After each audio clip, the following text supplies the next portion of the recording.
Hola, ¿cómo están? Bienvenidos sean todos a este espacio educativo donde nos encontramos hoy reunidos para tratar un tema de suma importancia en lo que tiene que ver con el proceso de enseñanza y aprendizaje. Hoy estamos aquí reunidos y vamos a socializar un poco sobre el libro de esta famosa escritora, María Antonia Casanova, en su libro Manual de Evaluación Educativa. Pero vamos a hacer el enfoque en su capítulo 4, donde nos habla de reformar la evaluación para reformar la enseñanza. Para desarrollar este tema, reformar la evaluación para reformar la enseñanza, nos encontramos aquí con estas educadoras de nivel superior, Ana Celia Peña, Altagracia Martínez y Ángela Polanco, y quienes habla, Francia Raquel Martínez.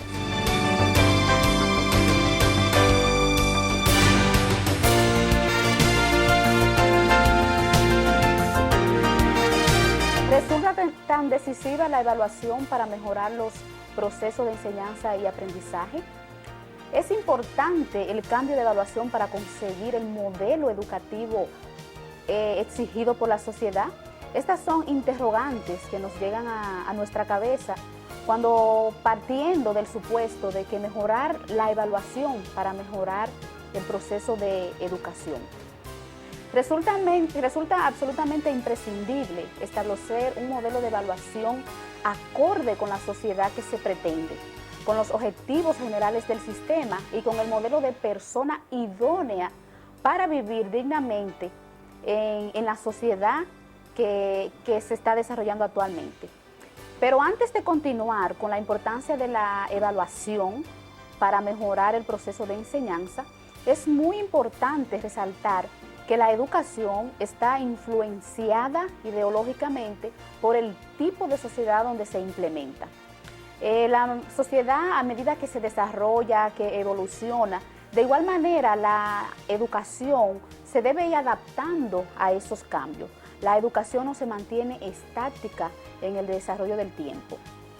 Desde las instancias políticas, administrativas, se regula legalmente el marco donde la educación debe de desarrollarse, pero cada centro educativo tiene, por decirlo en un lenguaje llano, su propio librito de aplicar esos procedimientos, esos lineamientos, y es precisamente en el currículum donde se plasman esos lineamientos.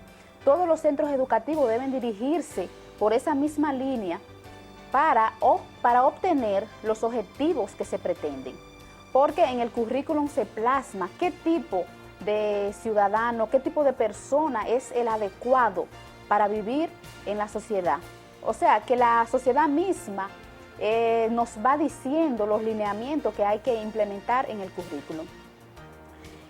Por lo que se refiere a la evaluación, resulta decisivo que ésta se impregne de los valores sociales, democráticos, participativos que se están desarrollando en los alumnos y las alumnas. No es posible hablar de democracia, igualdad participativa y aplicar un modelo de evaluación sancionador. O sea que la educación, la evaluación debe ir acorde con lo que se desarrolla durante todo el proceso de enseñanza-aprendizaje, tomando en consideración que la evaluación no se hace al final. La evaluación es continua y va durante todo el proceso, el inicio, el desarrollo y finalmente un cierre, porque hay que poner unas calificaciones para saber si los objetivos han sido logrados. La evaluación es un elemento que condiciona los procesos de enseñanza y aprendizaje de modo absoluto. El modelo de evaluación que está previsto aplicar condiciona los objetivos que se persiguen y la forma de trabajo de los centros y en las aulas mismas. Si se quiere modificar realmente los procesos educativos, hay que incidir profundamente en el concepto de evaluación del que se parte, los objetivos que se persiguen con ella y con los procedimientos que se utilizan para ponerla en práctica.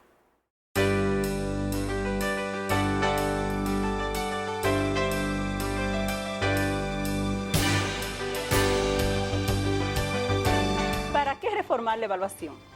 nos centraremos en las razones de carácter psicológico, pedagógico y social, aspectos incuestionables para llevar a cabo la reforma de la evaluación. Hay que reformar la evaluación para responder a los principios constructivistas del aprendizaje. Con la aparición de la psicología conductista y su aplicación al aprendizaje, se llegó a pensar que con una adecuada selección de motivaciones y estímulos presentado a los alumnos y una correcta secuencia de objetivos operativos que marcaran el camino que se debía seguir en todo proceso cognitivo, se podría predecir los resultados de que alcanzaría cada alumno. Se formulaban como actividades y por lo tanto eran observables y medibles. Este planteamiento conduce al desarrollo de un modelo de pedagogía por objetivo. Esto parecía ser un éxito en este momento para alcanzar el aprendizaje previsto. No obstante, esta euforia duró pocos años. Un fallo claro del modelo conductista del aprendizaje fue pretender unificar el camino que todos los alumnos debían recorrer. Me explico mejor. En una misma aula de clase hay un subgrupo al que le interesa el planteamiento o la forma de trabajar del profesor y sigue bien esa unidad didáctica. Otro subgrupo para el que no es significativo el tema y no se conecta con este modelo. Y el tercer grupo hay que ofrecerle trabajos complementarios para que puedan mantener el interés, ya que el tema para ellos no es interesante. Estos tres niveles dentro de un grupo son bastante habituales, además de todas las particularidades que presenta cada alumno de manera individual. ¿Por qué nos hacemos esa pregunta? Porque poseemos unos intereses particulares y conocimientos diferentes acerca de un tema y un campo afectivo que nos diferencia.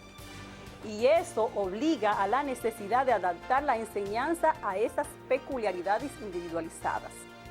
La evaluación, dentro de esta concepción de aprendizaje, tuvo asignada una función puramente sumativa, sin más pretensiones que la de aprobar o repetir. Hoy en día, en la actualidad, los avances en psicología han llevado a un diferente punto de partida en la comprensión de cómo se producen los aprendizajes, lo que lleva a modificar los planteamientos pedagógicos y didácticos, si se quiere alcanzar mejores resultados. Ahora se adopta desde perspectivas diferentes, como la de Piaget, Vygotsky, Ausubel, entre otros. Es una concepción puramente constructivista del aprendizaje que implica la formación progresiva de la persona mediante la interacción del ambiente. Esto supone que es su propia actividad interna y externa, basada en las ideas previas que posee y apoyada en sus intereses y posibilidades, lo que irá modificando y reestructurando sus esquemas. Desde esta concepción se hace preciso incorporar la evaluación al propio proceso de enseñanza y aprendizaje, desde que éste comienza con una función formativa, es decir, con la pretensión de mejorarlo progresivamente y llegar a los objetivos en el máximo de situaciones posibles. Por tanto, la evaluación sumativa tiene aquí escaso sentido y pocas aportaciones que hacer. Para concluir esta parte, podemos mencionar que Casanova señala que la evaluación, según las concepciones de aprendizaje, la psicología conductista nos lleva a una pedagogía por objetivo. La pedagogía por objetivo nos conduce a la evaluación sumativa. En cambio, la psicología constructivista nos lleva a una pedagogía de proceso, la cual nos conduce a la evaluación formativa.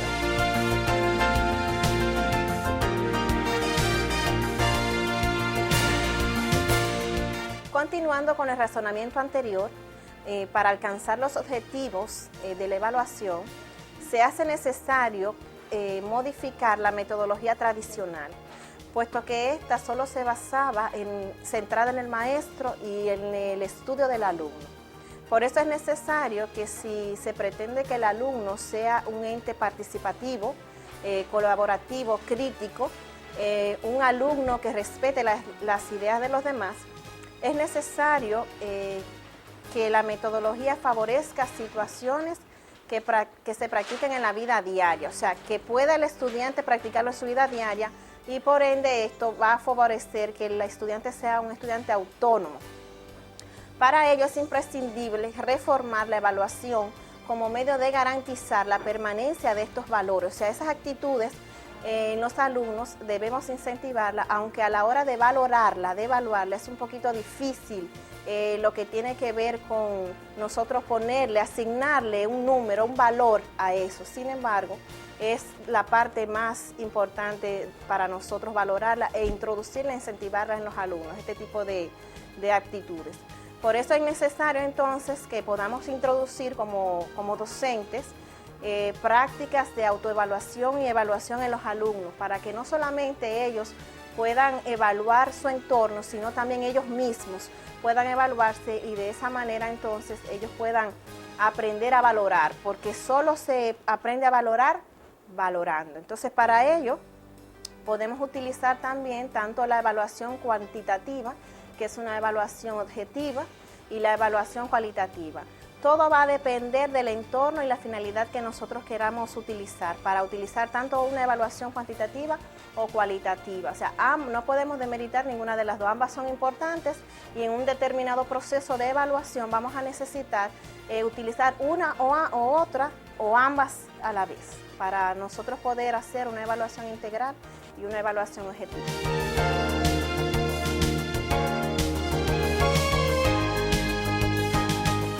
En la evaluación de procesos de aprendizaje o enseñanza, un simple número no arroja una calificación descriptiva, por lo que se requiere que al momento de un participante o un estudiante realizar un traslado de escuela, se debe dar una calificación descriptiva donde se explique la parte conceptual, lo procedimental y lo actitudinal, puesto que con un número no se puede determinar si el estudiante tiene problemas de aprendizaje, se desarrolla mejor en una o que otra actividad, o hay que darle un seguimiento de una manera más profunda.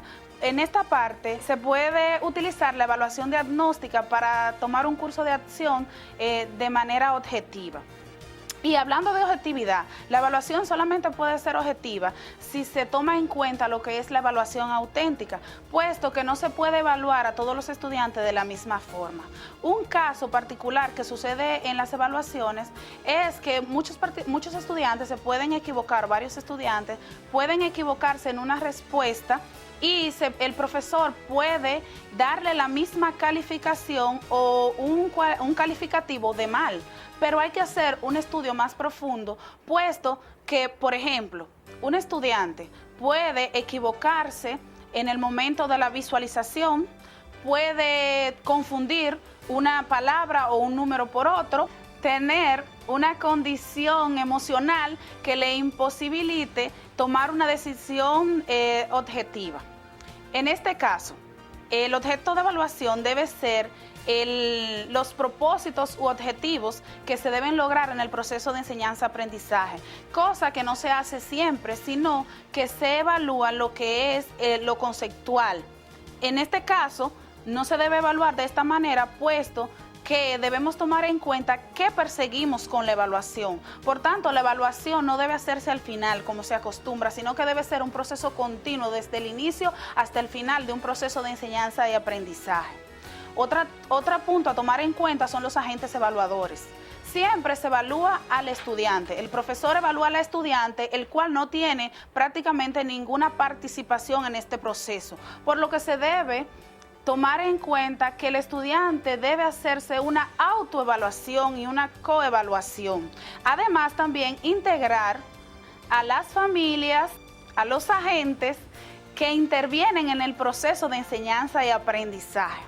En definitiva, y para concluir, hemos podido captar que en este libro, la autora María Antonia Casanova nos quiere dejar dicho que el proceso de evaluación es un proceso continuo y que se debe tomar en cuenta la parte humana sin tener en cuenta la parte emocional directamente del profesor, sino tomando en cuenta las capacidades y destrezas del alumno y qué perseguimos en ese momento.